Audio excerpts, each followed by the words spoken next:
here for the dialogue yesterday, we had a wonderful discussion around the customer focus. And you might have heard a reference to Maslow's hierarchy of needs. I can't recall who grabbed that out of the air, but it makes sense, and it's consistent with the point Lawrence made that customer expectations, to some extent, are the same: safe, reliable, affordable, but to some extent can be quite different depending on conditions in a certain region, in a certain country. Is the challenge to build out infrastructure, to pay for it? Is the challenge to increase reliability? Is the challenge to offer customers a variety of choices? Within the community of U.S. Investor-owned companies, EEI is really at the forefront of a customer focus. You saw Lynn Good, this year's chairman and CEO at Duke, speak in the video that opened the day, and Lynn made her priority for the year customer centricity. That has a number of elements. First, understanding how to talk to our customers in language that makes sense. Related to that, getting a much sharper understanding of what our customers want. You heard Brian say, respect our time, respect our money. Then going from there to focus much more sharply on a maturity model. Are we, in fact, moving ahead on the journey to provide better and better customer service, customer experience? As part of this effort, we've had two great meetings in this room with the customer service leaders from companies all over the United States. These have been some of the most invigorating, lively conversations that I've been involved in, particularly when we got the folks who were responsible for the customer-facing activity and the people who were responsible for operations together in the same room to talk about how they can work more closely together. Some of the ideas that have been kicked around and some things that came up yesterday, I expect we'll come back and talk about this.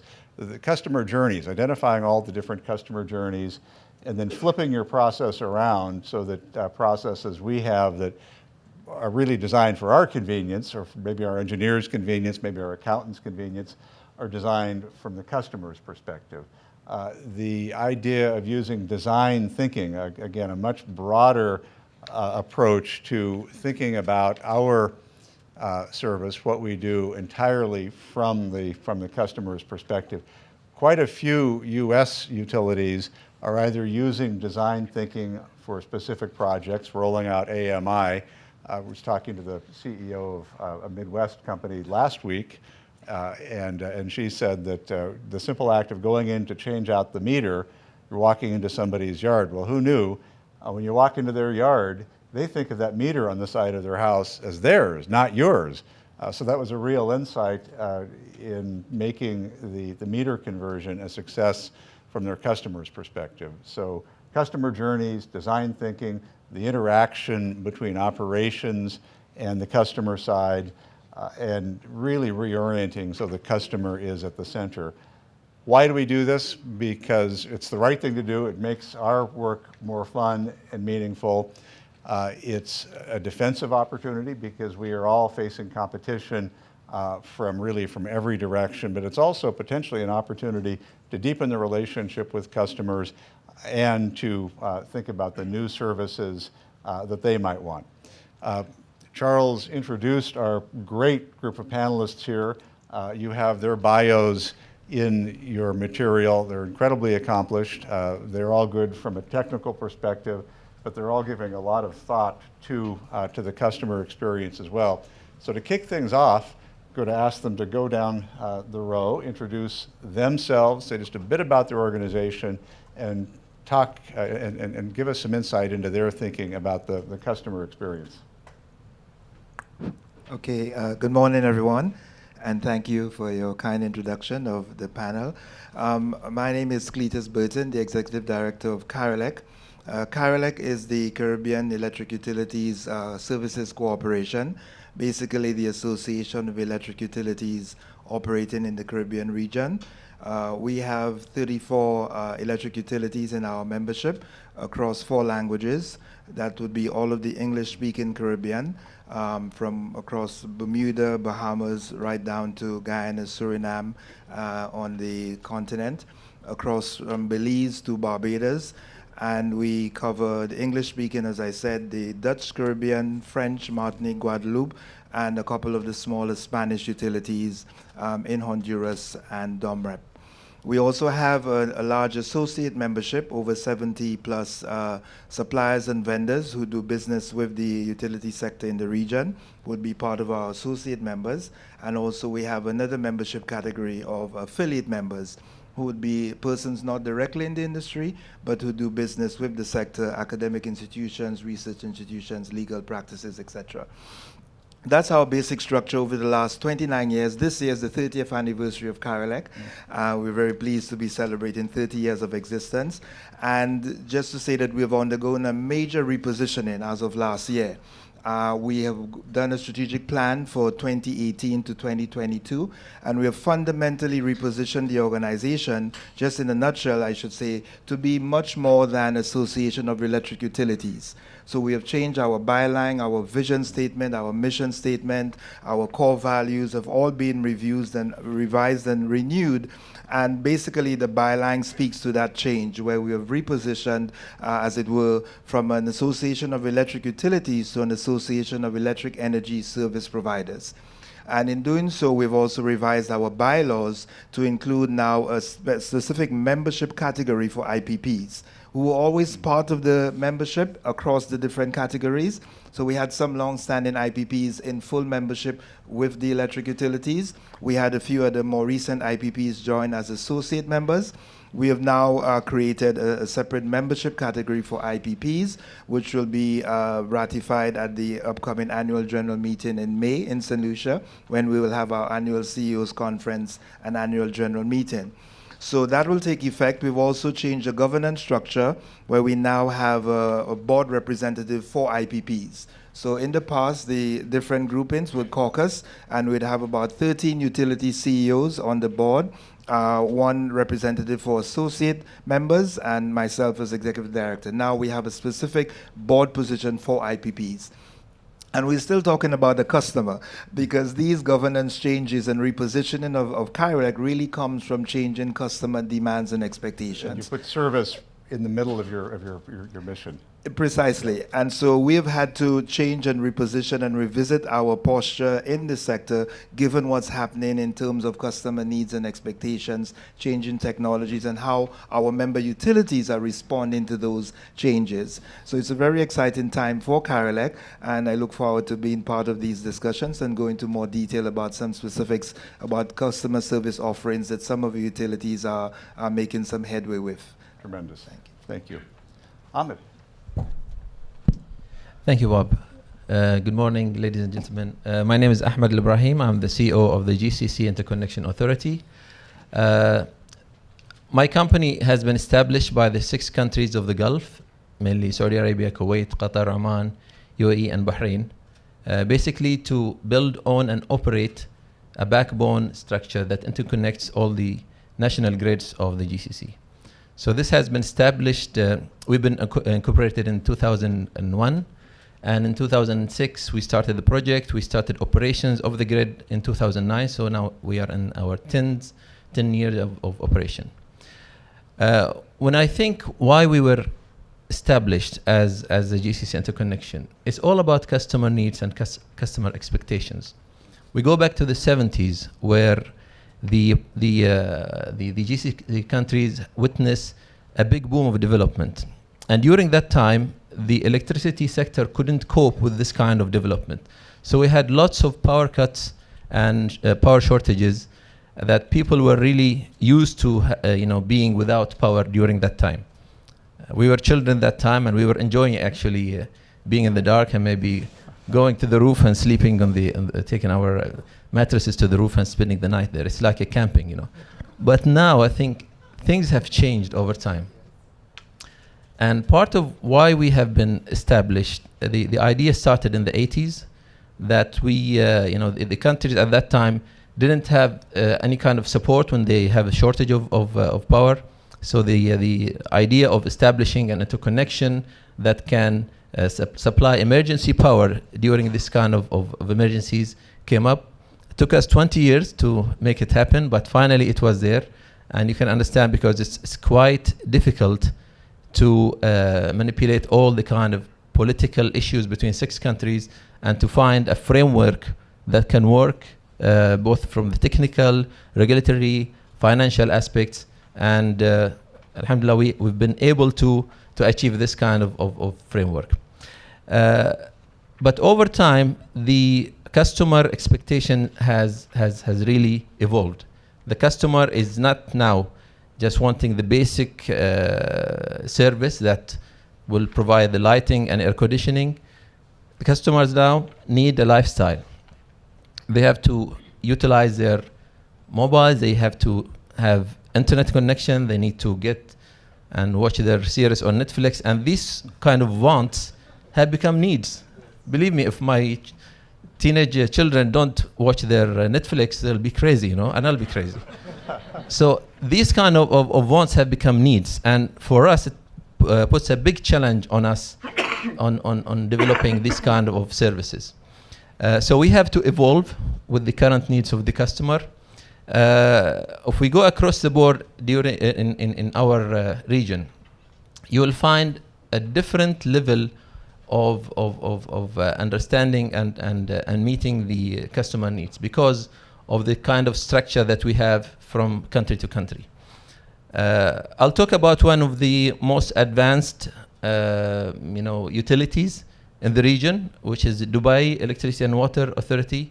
As you know, Dubai is one of the leading cities in the world now. The quality of living there is one of the highest in the world.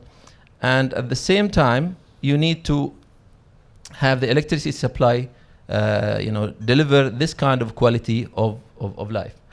And that's why you see the Dubai Electricity and Water Authority have developed many initiatives to ensure this kind of quality of life. Now, I'd like to mention just a few of them. And these kind of initiatives, they tend to try to engage the customers into the vision of the utility. So they become part of it and they become contributing to this kind of vision. So one of them is what they call Shams Dubai. It's an initiative that aims to engage the customer and to give them incentives to install their own solar systems at home. So that's part of the initiative, and it has many parts that aim to encourage the participation of customers. Another initiative is the Electric Vehicle Green Initiative, and that aims to establish an infrastructure of electric vehicles charging stations. So far, Dubai managed to establish and install about 200 of these charging stations in Dubai alone, and they are encouraging to have more. So this is part of encouraging the people to adopt to electric vehicles. And actually, United Arab Emirates is the only state in the Gulf now that has Tesla cars. So if you want to buy Tesla cars in the GCC, you have to go and buy it from UAE. So they're promoting this kind of electric vehicle utilization, and this is part of promoting this kind of quality of life. Then the basic thing, that the smart applications where you have connection to the customer by providing their needs and providing information to them on the kind of services, the kind of paying the bills and making things easier. They can go on their mobiles, and through the application they can do practically any kind of transaction they would like to do. It's not only the basic pay the bill and review your needs, but even changing your electricity supply or adding or subtracting some kind of services. You can still do it on your mobile. So this is what's happening in the GCC. I think we need to have more attention on the customer needs. But it's not only that. In addition to engagement with the customer, I think what we need to do is to predict in the future what the customer needs. And we have to adapt and change our business model accordingly to meet the customer needs in the future. Thank you very much. Ahmed, when I think about your work, it's complicated, it's up at a very high level, it's infrastructure, but even there that's driven by customers. I love what you said about wants becoming needs. Great. And Nicole. Thank you, Bob. It's a pleasure to be with you all today and on such a great panel. As mentioned, I am Vice President of Customer Service and Operations at Mississippi Power, a subsidiary of Southern Company. We're lucky to serve 188,000 of Southern Company's 4.5 million electric customers. And I manage our power delivery group, which includes transmission, distribution, engineering, but also manage our sales, marketing, customer service, and our customer call center. So when we think about the customer and everything that touches the customer, I get an opportunity to see all those things that touch our customers. At Mississippi Power, we have a very diverse, as well as across Southern Company, we have a very diverse service territory from our demographics. You know, you go from Atlanta to very rural area, so being able to serve all of those customers is quite a bit of a challenge. And so every day we are working on new products and solutions to meet those customers' needs. And so we've been working on that, and a couple of projects that I'd like to highlight that we've recently seen some success in is just last month, Georgia Power announced some partnerships for the first ever smart neighborhood in Atlanta, Georgia.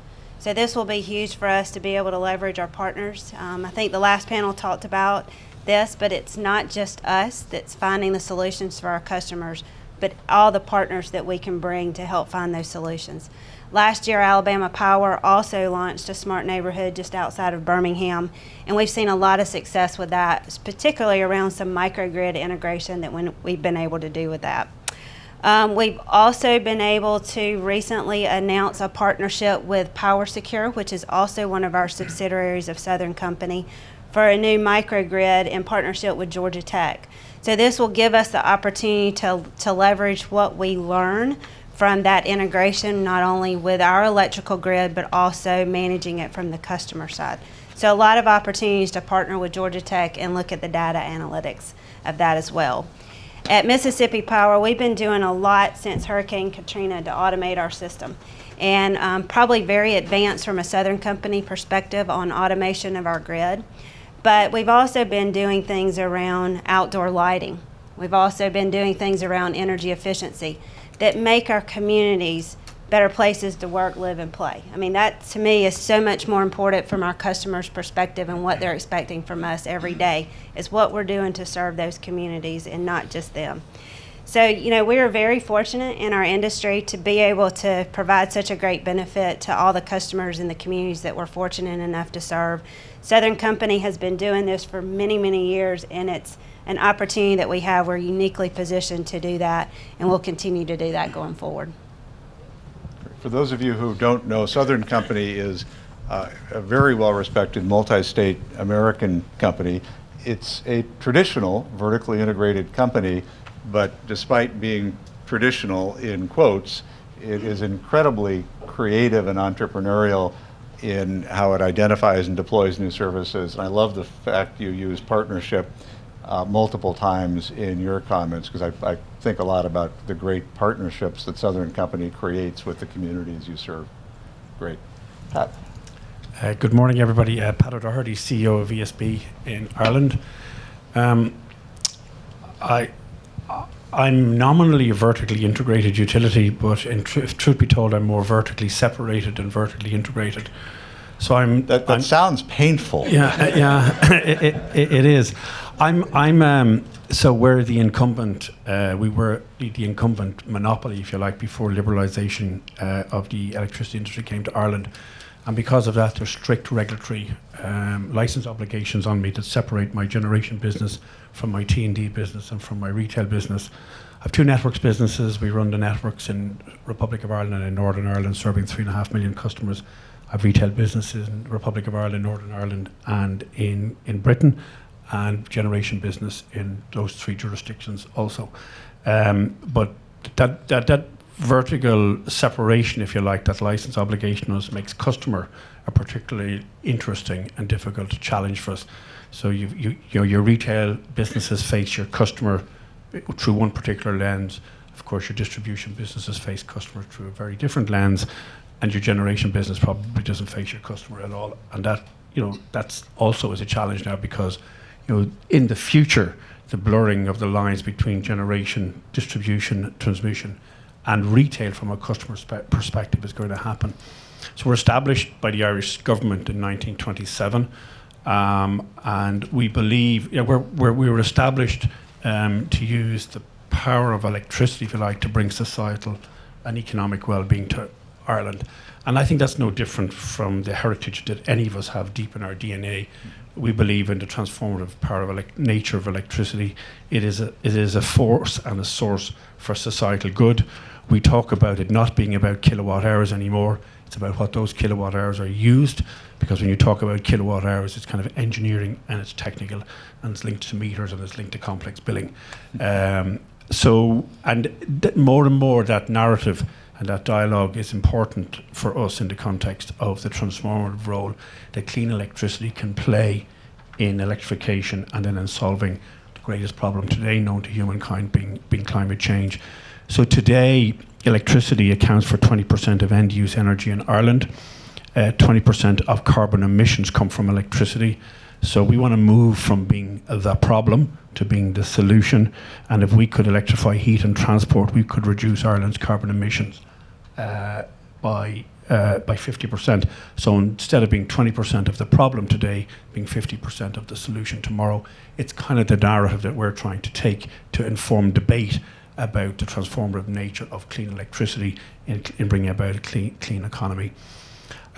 So from customer perspective, then we're doing a lot to try to really understand what customers are all about. A lot of talk today is about customer experience. Utilities are not good in putting themselves into the role of the customer and the experience that customers have with utilities. I think you said this yourself, Bob, that we design our processes around around engineering, around our internal kind of value chain, whereas customers look for something different. So something simple like a customer who needs a meter change or needs a new connection or a supply upgrade, they'd like to have that at 7 p.m. in the evening and not have to take a morning off work to wait for our kind of technicians to come out. And just set very my time. Exactly. So we're doing a lot to try and gain an insight into what the customer really wants. So we've done some interesting work around the if we want the customer in the future to be at the heart of a reimagined electricity system. So the theory goes that the customer will decide when and how and at what price they use electricity, and we have to give them the technology and the wherewithal to do that. But electricity is taken for granted. It competes in a very, very crowded kind of public space for kind of attention. So how do you, and it's a public good, so how do you actually achieve all of that? So we've done some work with customers to try and gain insights to what they think about. Would they give control, for example, of their heating over to the electricity company? No, they're not likely to do that. But maybe to Google. But maybe to Google, indeed. How do we make it easier for customers during storms to actually interact with us? We've rolled out a nationwide electric vehicle charging infrastructure, and we're about to upgrade that now to go to fast charging. We've done a lot of work around thinking about how customers would allow us to interact with them and maybe take control of switching on and off their power in terms of demand aggregation and in terms of selling services back to the grid. And the conclusion we come from all of that is that a customer isn't going to go around on a daily basis looking at an app on their phone, deciding when and how to interact with the system. This all has to be automated, so that brings digital right into the heart of it. And to try and get this working across the whole of the value chain, in spite of that vertical separation that I talk about, we've launched an initiative now as part of our new strategy, which is a customer centricity initiative across the whole of the value chain.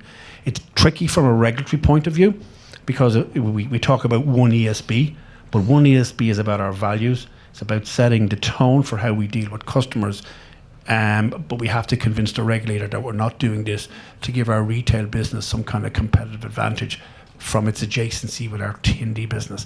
But again, to try and have a one ESB mindset, because that vertical separation has divided the company over the last 2 decades, and we're trying to bring the company back together from a customer perspective in terms of our values, in terms of our behaviours, and about how we treat customers, while at the same time we will never, ever, ever breach our regulatory licence obligations.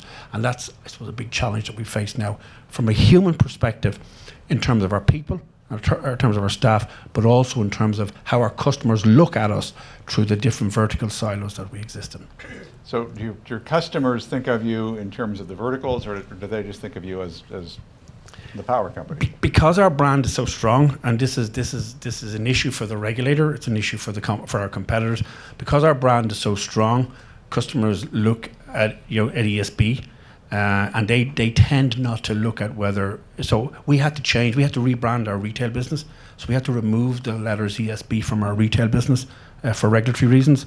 But we've still managed to build an affinity between the new retail brand and ESB. So customers kind of get that. But that's got to be difficult to give up a brand with that kind of value. Yeah, like 90 years of brand value, we had to give up on that. It's a price we had to. We agreed to do that. We agreed to that, if you like, so that we could remain vertically integrated, even though, as I said, we're quite separated. Great, thank you. And Abel, Cletus started by talking about dealing with 4 different languages among his member companies. You have a challenge not unlike that in one of the most dynamic parts of the world. Yeah, thanks. Ahmed Teller, the Director General for the Association of Power Utility of Africa. But I must start by the creation of the organization in 1970. It was after the mostly the independent country in Africa. So as a power utility, as you say that when they are talking about power, their installed capacity is like a factory in Europe.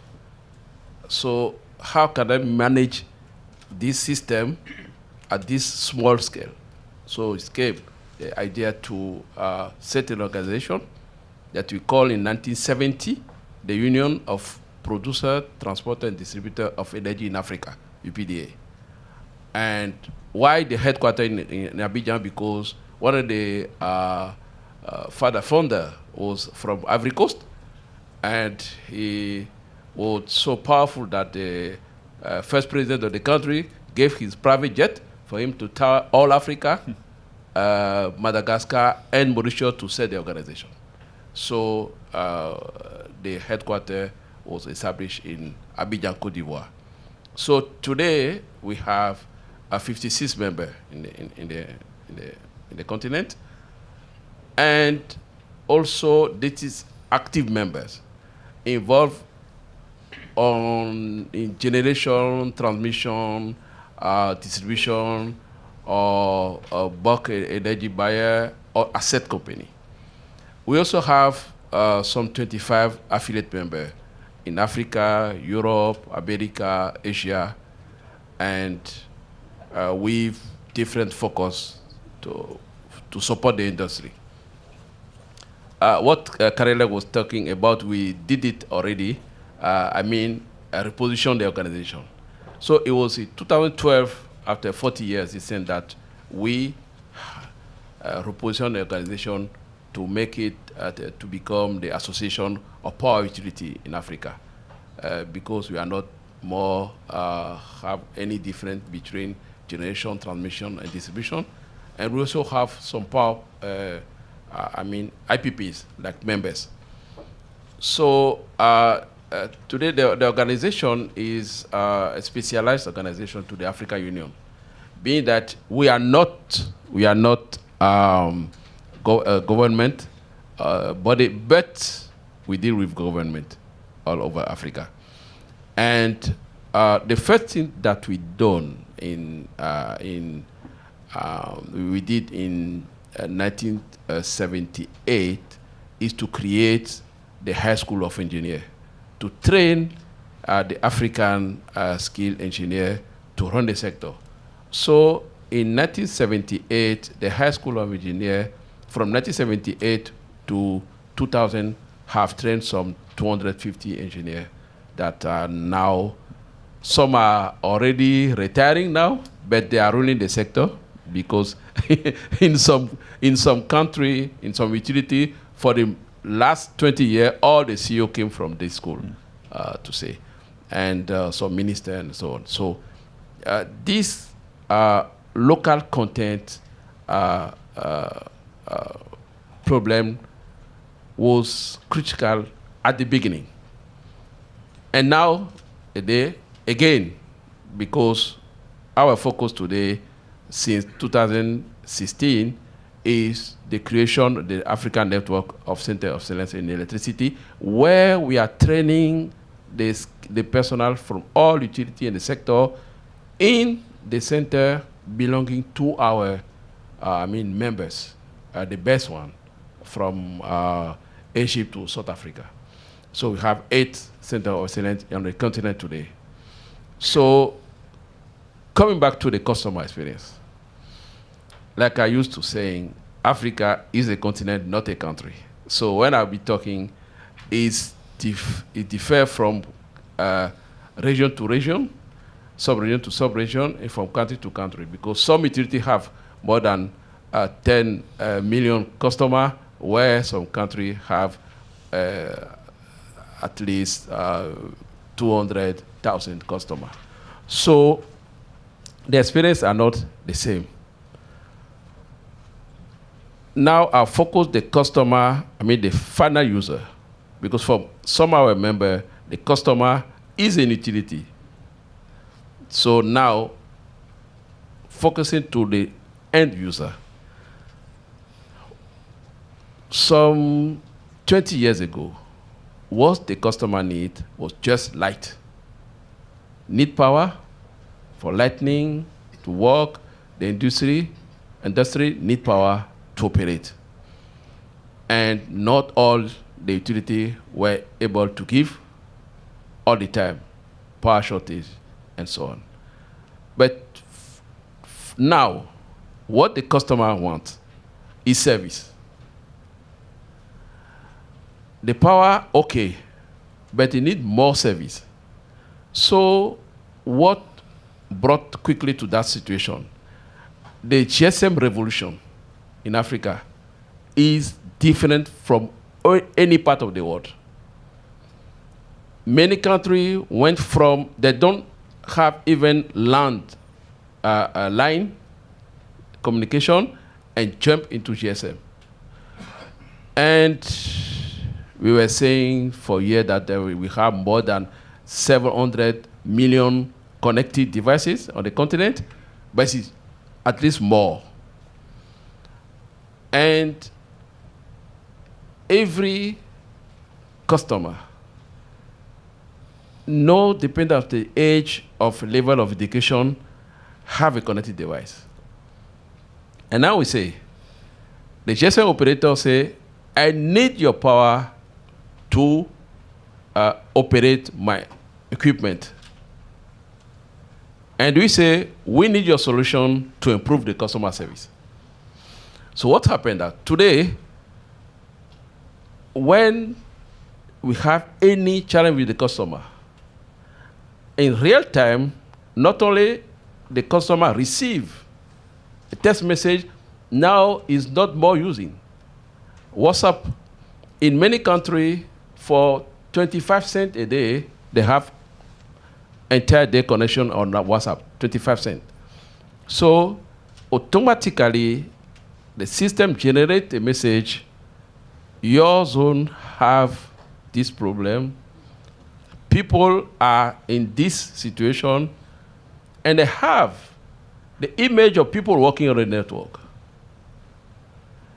And approximately how long will take this to be fixed? Lots of U.S. utilities are working very hard to get to where you are. Good for you. So, not only this from the utility to the customer, but between the workers, they don't even where the GIS is not performing, with WhatsApp, they can know exactly where the customer is to reduce the time of intervention. So when the customer needs service, just drop a message, because upon the subscription, you may give a telephone number, and you may change, and any time that you change your number, you just inform. So this experience of smart technology, plus now the introduction of smart meter combined with renewable energy. In many countries, now we are approaching 90 or 100% smart meter. I mean prepaid meter and smart meter, postpaid meter. And now combining with solar panel. The meter is two-way meter. The customer have the connection, have some roof panel. When it's not consuming from the grid, now it feed by the solar panel. And at the end of the month, you receive a combined bill. You sold this quantity. Of course, the energy that is consumed in peak hour is not the same consuming in flat hour, but the regulator allow for domestic consumer not to take but the difference. So you receive this, you consume this, that is the difference to pay. The good thing that when the grid has problem, now you don't have to complain because you have the solar panel installed by the utility. Mm-hmm. And the utility install the solar panel and take a time to recover the cost of the solar panel at no charge for the customer. Though that was the experience that the utility are having, but the communication have improved so a lot. So I'm not sure that in some country you see a demonstration or people breaking installation like 10 years ago when they have problem. Because the communication, the value of the communication is that if the person does have light, and at the moment on his mobile phone, not only he receive a message, but say that if you have challenge to charge your phone, we have a station at this position that you can go and charge your phone, not to be out of communication or your GSM. So he value that the utility is not taking care of only power service, but its well-being. Mm-hmm. So that is the change that are happening in the sector. I mean, in the continent. I can give more, but I have to stop on that. No, I love the way you talked about the evolution of the wireless telecoms network hand in glove with the development of the grid. That was tremendous. One other thing I want to highlight is where I come from. 100 years ago, farmers planted little saplings knowing that over decades they would grow into tall trees and be windbreaks. That's a long bet. When you talked about the commitment the companies have made to developing their key people, that's a big long-term bet. And just as you described, you've seen that benefit now through multiple generations of your people. That's tremendous. You know, you all talked about in different ways how your customers' expectations are changing. Let's come back and just say a little bit more about that. Changing goals, values, again, as we move up that Maslow hierarchy. Well, yeah, in the region, you would expect that there'd be some variation in terms of, first and foremost, how utilities or how effectively electric utilities respond to those changing needs of customers. Overall, we find customers being less tolerant in terms of the monopolistic situation, so to speak, and they're demanding more choice. They're sort of expecting the next wave of liberalization from the telecoms experience from about maybe 10, 15 years ago in the region. Most of the telecom sector was monopolistic, and there was a major period of liberalization and so on. And persons are somewhat expecting the same in the energy space. And so they're increasingly looking for choices. We have some large customers, for example, in the hospitality sector. As you may be aware, tourism is the major industry for most of the islands of the region. and the electricity bill for hotel properties would be the significant one-off expenditure on a monthly basis. So they are under pressure to reduce their cost of operations to be more competitive, because it's a critical competitive factor for the economy, so to speak. So from the policymakers, regulators, consumers are all looking for transitioning at a faster rate than what presently obtains. We are seeing some best practice across our membership, in particular Jamaica Public Service and Fortis TCI, the Turks and Caicos, very innovative in terms of trying to meet these customer expectations. So for example, Fortis TCI has the core program and the YOUR program, customer-owned renewable energy and utility-owned renewable energy, that operates on slightly different mechanisms and allow their customers to have some control and ownership in their generation and meeting their demands. JPS, Jamaica Public Service in particular, has made some phenomenal strides in their customer service outreach. Over the last 5 years, for example, in 2013, their customer rating was about 40%. And it has since, over the last 5 years, improved to over 60% in that 5-year period, as measured at the last rate review. And they're making further strides in terms of improvement. As a matter of fact, in 2017, in the Private Sector Service Excellence Awards, JPS won 5 of the 7 categories for excellence in service delivery, and won the overall customer service award for best large business in Jamaica, and that's the utility company. That's every electric or gas company's dream. Yeah, fantastic. Exactly. So they got lots, and that was not incidental. It was quite deliberate. Their approach was really multi-pronged.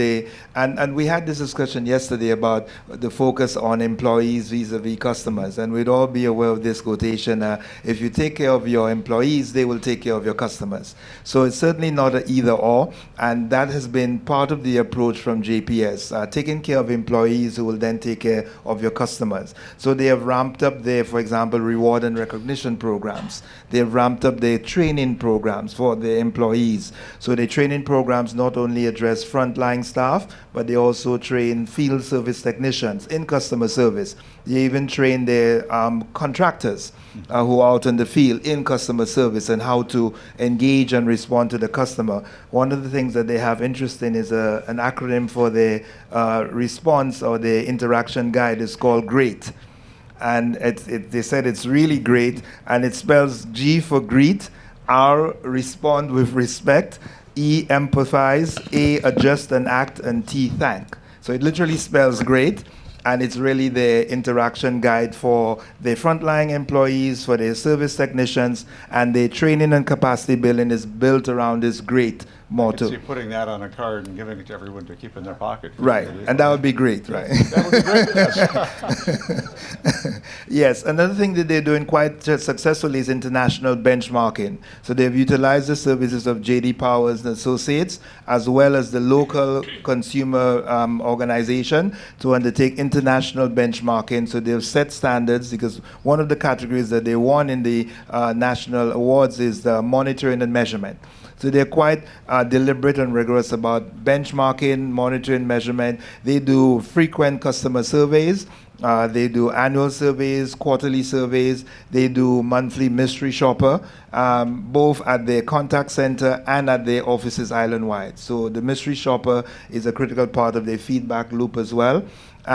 One of the mechanisms also, they offer free Wi-Fi at their offices, but obviously they ask for customers to get that access to log in. So they have to submit their email and their phone numbers. And that obviously would widen their reach in terms of customer engagement. They sometimes do ad hoc surveys within the customer space at the office to get real-time feedback from the customers who are literally sitting there once they have signed up for the free Wi-Fi, which is obviously in demand for most places. So they're quite innovative in terms of deliberate strategies to improve, and they have articulated customer service as a critical strategic priority. And that started, like I said, in 2013 from the top and cascaded throughout the organization through deliberate interventions of training, benchmarking, staff recognition and rewards, and trying to take care of both the employees who will be then taking better care of their customers. Great. let's stay with the subject, rising customer expectations, and then Cletus, you talked about the gap between those rising expectations and where in some cases we are. Other thoughts? The situation in the GCC is a little different from that. We have in all the GCC countries, all the utilities are owned by the government. It's either a government authority or a company owned by the government. And the other thing is that during the past years, for a long time now, we have been supplying very much subsidized electricity to the customers. We have electricity tariffs starting at 0.8 cents kilowatt hours. It's ridiculously low. And you can expect, as a customer who gets this low of a tariff, they should keep quiet. However, things are changing now. The burden of subsidies on the governments have been increasing, and they have established schemes to gradually increase the tariffs to remove some of the subsidies. If we go to the other end, Dubai, for instance, they're charging up to 12 cents a kilowatt hour, while the cost is around 8 cents. So you can see both sides of the range, But with the raising of the tariffs, now the customers will start to to need or ask for quality of service. Say, well, I'm paying that much, then you should be giving me the quality of service that's worth what I'm paying, because you're not giving me that cheap. So this is changing over time, and we have this kind of dilemma now that we need to invest more. So any kind of saving we get from the subsidies, we have to put it into developing the services to the customers and providing new schemes to improve the customer experience. Yeah, so for us at Southern Company, we look at our surveys that our customers give us. And typically what you always see at the top of those surveys from customers is what cost am I paying, but also what about my reliability? And so for us, it's all about the resiliency and the reliability of our technology and our transmission and distribution system, and being able to advance that to maintain our reliability in some cases, but also to improve the reliability that we have in other cases.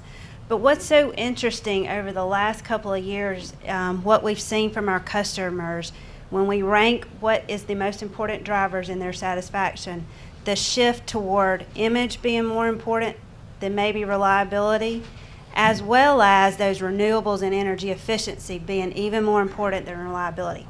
I will tell you that's probably because we've got such a strong reliability in our system, but it's also interesting. So for us, it's all about how do we meet that customer and their needs that they want. So in 2016, Southern Company had the opportunity to purchase a company called PowerSecure, and it's the largest U.S. commercial developer of microgrids that we have in the U.S. So we've been able to leverage their skills and expertise where our customers want additional resiliency on their system the way they want it to be able to meet the needs of their customers as they are our customers. So I think from that perspective, being able to look and see from our surveys what matters to our customers is something that we all have historically thought about, being cost and reliability. But to me, it's kind of this interesting transition right now that we're seeing more and more important are these things like image. What are we doing in the community? How are we making our communities a better place to work, live, and play? But also, what are these energy efficiencies? What are these microgrids? How is that changing our business? And then how do we meet our customer? They also want us to be instantaneous. I mean, we've talked about that in many places today, personalized to their needs as well. So I think about how the whole Alexa and Google and everything has changed our business, and now you ask a question and you want an instantaneous answer. That impacts every one of us, every business in the world, not just the electric utility business, but how do we continue to move at the speed in which our customers are looking for us to move. Great. Thank you. Yeah, I think this whole thing about intolerance, that intolerance for poor performance, or what the customer perceives as poor performance, whether that's in terms of reliability or in terms of how their requests for service are dealt with. I suppose the customer isn't a homogenous group either. There's age demographics, and increasingly younger customers want a digital experience, so they want to deal with us only digitally for all of their transactions. Older customers may be less likely to want to deal digitally, but want to speak to a human being.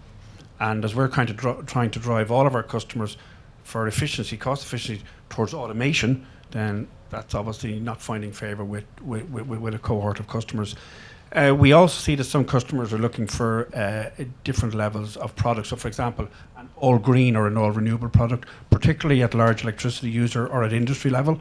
And of course, that's challenging. Do you want all green in terms of your total kilowatt hours used over the round of the year, or do you want all green in every 5-minute period of every day, of every month, or every week of the year?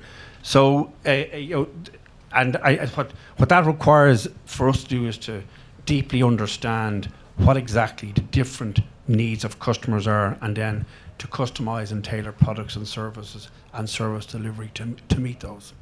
So you want as many of your customers as possible to have a good digital experience, and most customers prefer that.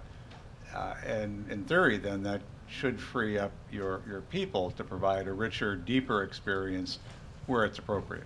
Yep. Yeah, great. We know that one of the big problems that the utility and the region in Africa have is losses. And talking about no technical losses.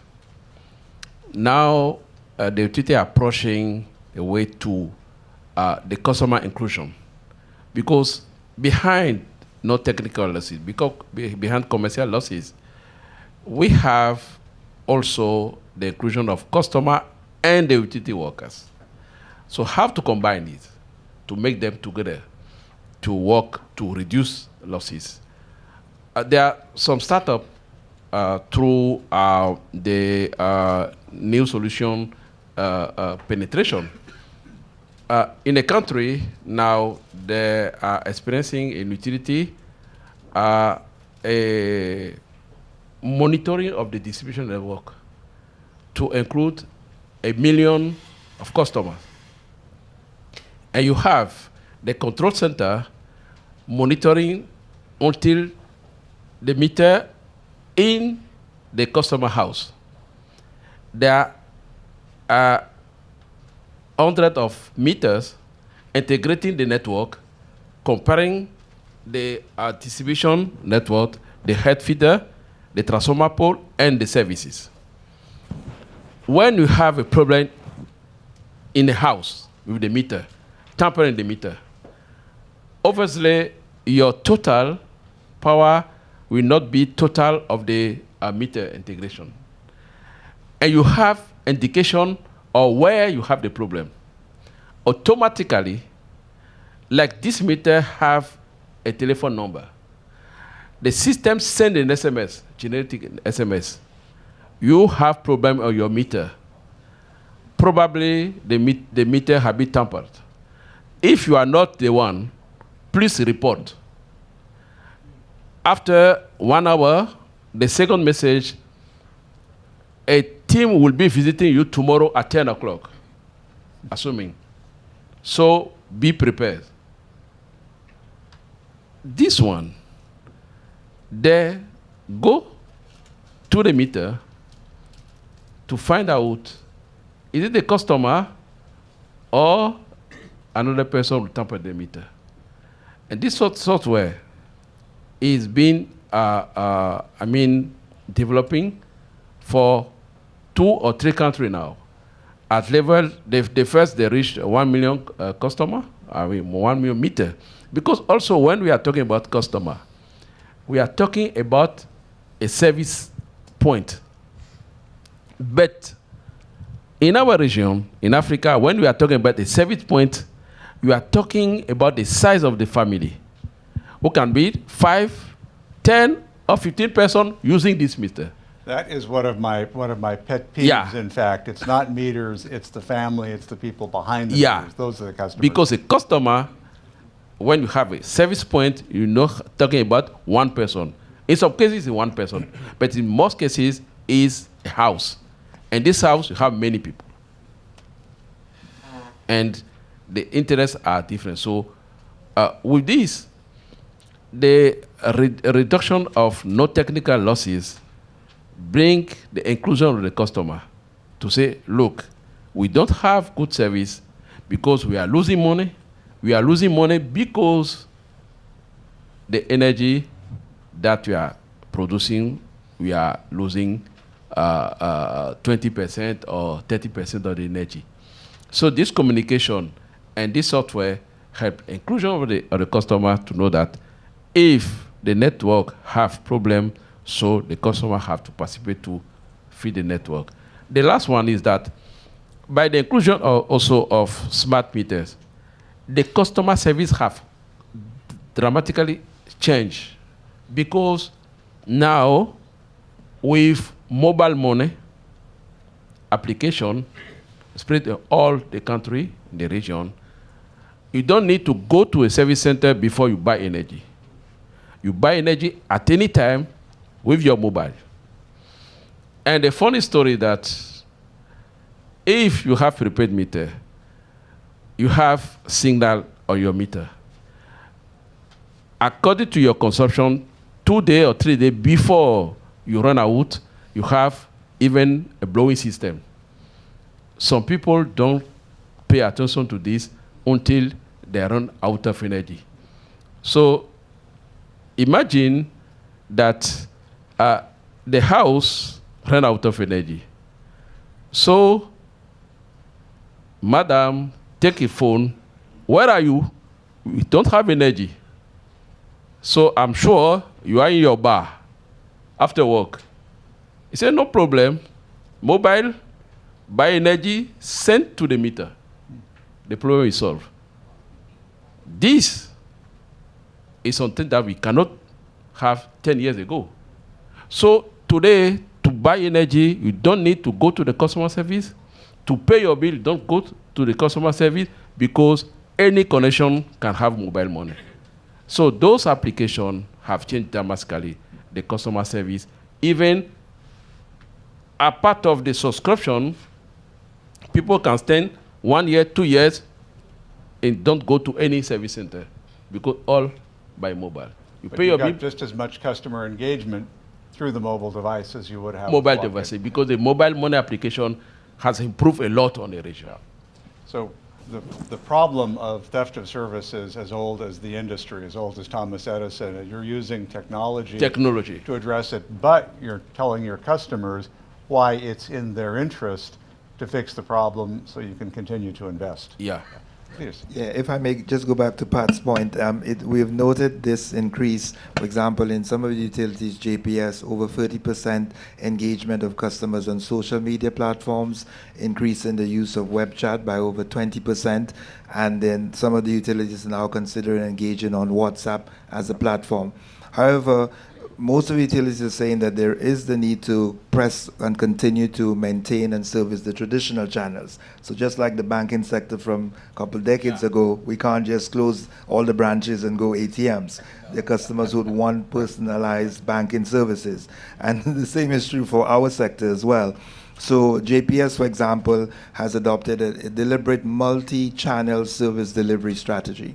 So while they're developing the online platforms, they're also quite deliberate about improving service delivery and also consistency of the level of service in the traditional channels. So they are doing regular texting, emailing, online, and radio. It's a big thing in some jurisdictions. So the customer service personnel are regularly on the radio talk shows and engaging with callers in call-in programs, for example.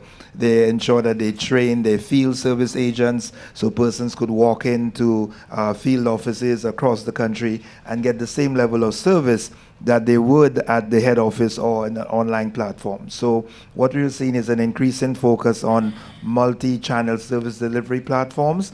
Sometimes it's centered around a contact center, but sometimes not. And Carolec as an association, we've been talking to our members about the possibility of having a regional solution in that regard. So some members do have robust contact centers, others do not. And so we're looking at possibly offering that service to our members, and not necessarily on a centralized basis, but it could be a decentralized contact center solution. So we do, for example, a pool procurement of a platform, but it's deployed on a decentralized basis. So we have the cost savings and efficiency, reliability of service and performance, but it's closer to the customer, deployed in a decentralized manner. So that's something that we've been discussing with some of our utility members and gaining some traction in that regard. Great discussion so far. I'd like to bring the rest of you in, either questions for the, oh, thank you. If you could stand up and tell us all who you So are. you didn't get to finish your sentence. But thank you, Sandra Bear with Personal Cities. As a customer, I'm sure that they appreciate reliability and going green at some level. But what I'm really interested in is a more comprehensive understanding of what people really want. Because I have a feeling you don't know. Don't take offense. But how many of you are using artificial intelligence to understand what people really want? How many of you are using, new technologies to better a survey? Surveys are passé. It's like mayors having a town hall. It's a snapshot of people that are skewed in their opinions. So my question is, where is this industry moving to do a better job of understanding what people really want and then acting on it to affect real change? Thank you. So using individualized customer data from multiple sources to... Yeah, well, I work with AI companies that are looking, for example, at all social media. Yes. They're tracking everything and all public data so that it's not just, the squeaky wheels, and it's not just the wealthy.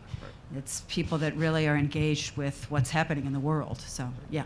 Great question. So no offense taken when you suggest that we don't know what we want, okay, or what our customers want. Because I think we've spent 10 decades giving customers a kind of a take it or leave it product, if we've been really honest with ourselves, and that has to change. And utilities and utility processes and utility mindsets aren't best placed to do that. So your collaboration got mentioned in the earlier panel. So we are collaborating with a range of different partners who don't come with a utility mindset. We're part of an international program of 10 utilities. It's a startup. It's building a startup ecosystem where we will encourage startups to try to solve some of our problems, particularly at the customer interface, and then we can choose to invest or work with those startups if we like what we see. Some of the things we're doing closer to home is to sit down and do work with customer panels. So we bring in customers. So we were trialing a smarter home product, which would give customers at their fingertips some knowledge of how they consume their energy. And of course, we find out, not surprisingly, not every customer is interested in that kind of stuff. So we don't really have deep insights into how customers think about us or about our product. And we're going to have to find innovative ways of doing that with customers and out of the box thinking from a utility perspective.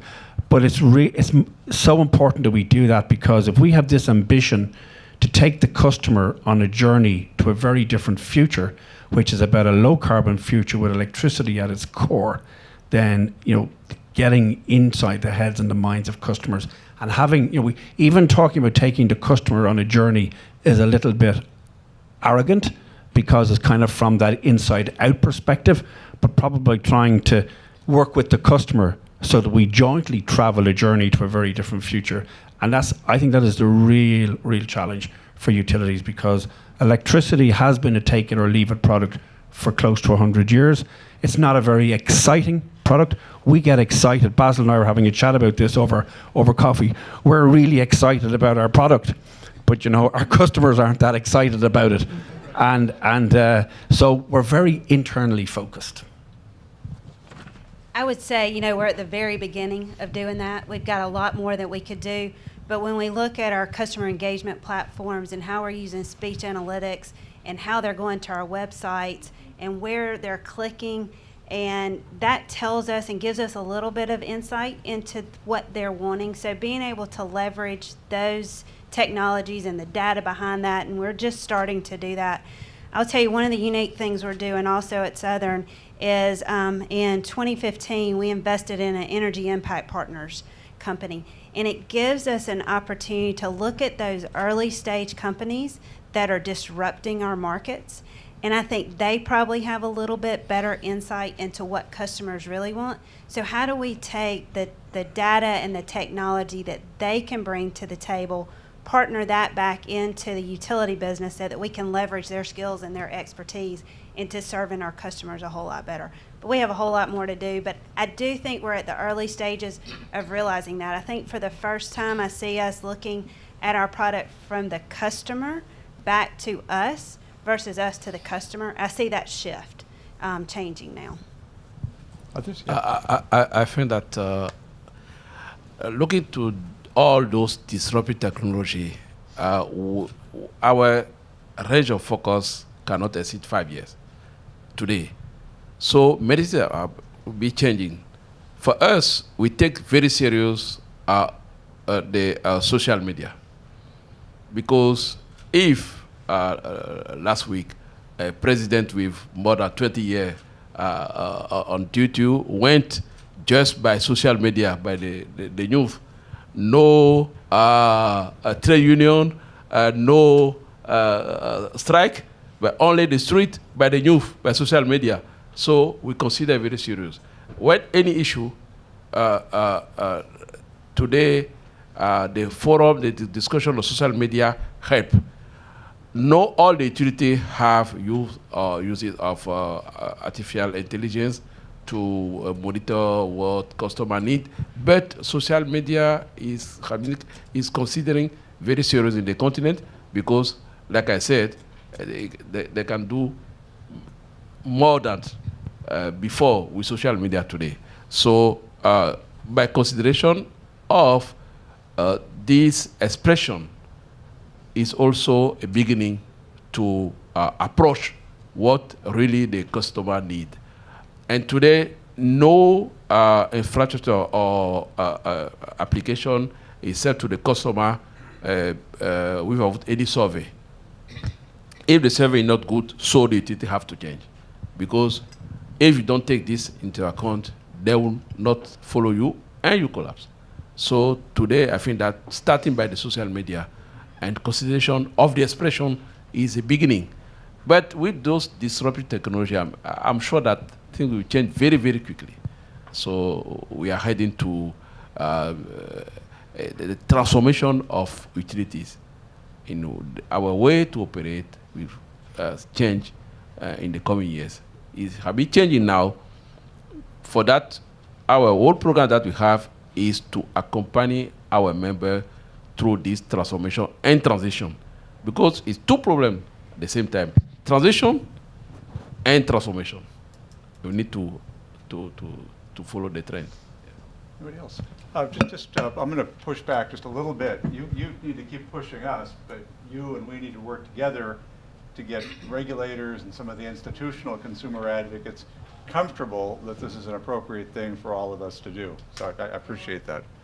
Forget about the conference. Yeah, true. 2 more questions? Okay. Right. My name is Kofi. I work with a power transmission company in Ghana.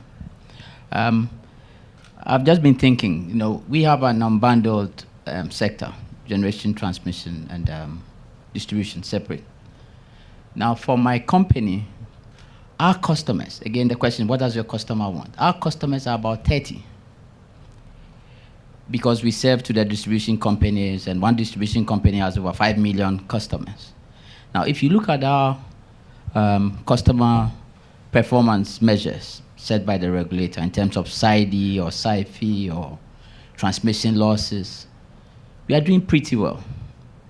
But then our experience on the customer side is intertwined with what the distribution company does. Because for him, he wants to have the supply, the service. Now, if there's no gas supply, there would be no service, because there will be no generation, or there's the volume of water has gone down in a hydro plant, there will be less power to serve. Now, even though the transmission company if you ask our 30 customers, they might say the voltages are good, the frequency is good, but we do get a backlash because the majority of the consumers who are not our customers directly are the guys in the street, and they don't get good service. Either the distribution has a problem, or the generation, or the fuel. How do we measure our, or because it's intertwined with all these other sectors, how do we measure and try to better the experience on the consumers? Because they are the loudest. Our 30 customers are mines, distribution companies, a few industries, big ones. So they don't have a problem with us. But then the backlash in the country, they don't separate these sectors and say, oh, the transmission is okay, but I don't get my service. For him, it's still a bad experience. So I just don't know, maybe from experiences from other regions, how do we measure this customer satisfaction on the transmission sector, which is right in the middle and doesn't reach the final consumer? And that can be a discussion internally within a vertically integrated company as well. What is the contribution of each silo to the overall experience? Yeah, great question. Maybe that was a great comment. I'll start the ball rolling, I suppose. I live in a similar world, so I live in a disaggregated world, and the networks folks feel quite aggrieved if the industry gets some bad press because of something that happens at the retail end. So the United Kingdom is a case in point where because of perceived dissatisfaction at the retail end with prices and with service, the whole industry has gotten tarred in a bad way. So whether you're in a networks business or a transmission business providing excellent service, the industry as a whole gets tarnished. So in my company internally, that debate does take place. So what's the role of T&D in delivering end customer service? And I don't know the answer to this, but other than that, there's something in the regulatory model that, where I think, Bob, you made the point there about everybody working together. But we've made what used to be a very simple industry very complicated, because the customer who sits at the end of a wire has two relationships now into the system, one providing distribution capacity and network reliability, and the other providing energy from their retailer. If you live in a world where it's a disaggregated or a fully competitive, fully deregulated model. And that is hugely complicating for customers. So whether you're vertically integrated or you're a separate distribution business from a retail business, the customer gets utterly confused about this. And there's something about us as an industry with regulators and policymakers that have to come together to try and resolve that conundrum. Now, if you take this to its logical conclusion, one might say, well, he's actually saying, put the whole thing back together the way it used to be 20 years ago. I'm not saying that, although there are parts of me at times might wish that it was simpler. But there's something in how the model works and how we describe it to customers that is deeply flawed, that we have to do a bit of work on. A model designed by economists and lawyers, probably, to some extent. No doubt about that. Coffee for me is a regulatory model and communication. The customer is the one, the end user is the one who fuel all the system. He don't pay his bill, no transmission fees, no generator is paid. So he deserves the information, what's happening. For him, he know just the power utility which one have a contract. Now, in your case, ECG, the performance ECG should add on your performance. Because if ECG is not doing well, if any issue in the distribution network, that should be made clear by the regulatory framework and model and communication. Because if the customer, like you said, the customer is lost. You don't know what's happening, why the embattled, now I have problem, I cannot report to this utility. They say that, no, it's the transmission line, the line coming from a Kosovo have problem. No. The customer deserves information and know how the system is working to react normally at the situation. I mean, that's regulatory framework and communication. Let's do well, there are hands all over. Let's go to the very back, and then we can come up here at the end. Okay, very succinct and brilliant comment to close up the entire discussion. Andrew Ray with EPRI. So there's nothing harder than trying to determine what investments you want to make with your assets based on human behavior. But there are some people who don't want you to know. So how are you addressing data privacy and the right to be forgotten with all the data that you're trying to collect? And Mike, please note I gave EPRI the last word. Data privacy, the right to be forgotten.